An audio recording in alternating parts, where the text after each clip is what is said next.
আসসালামু আলাইকুম। খুবই দুঃখজনক পূর্বের এই বিজয়ের ঘটনা।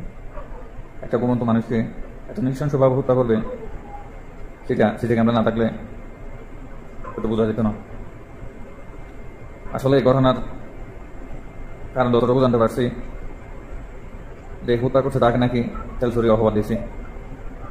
এই সামান্য বিষয় নিয়ে এত বড় ঘটনা ঘটে গেছে। আসলে আমাদের দেশের মানুষ একজন আরেকজনকে হত্যা করতে একটু দ্বিধা করে না, একটু ভয় করে না।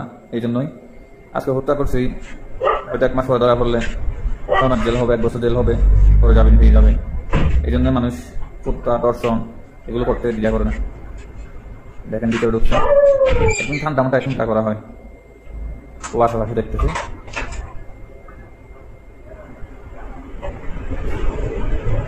দেখেন দরজাটা বন্ধ করে দিচ্ছে।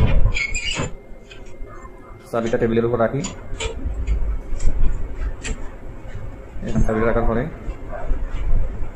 ইয়ে থেকে হাতুড়ে বের করছে। এই এই নৃশংস, জঘন্য মানুষ মনুষ্যত্ববোধ হারিয়ে ফেললেই এমন কাজ করতে পারে। একটা ঘুমন্ত মানুষকে কিভাবে হত্যা করা হয়।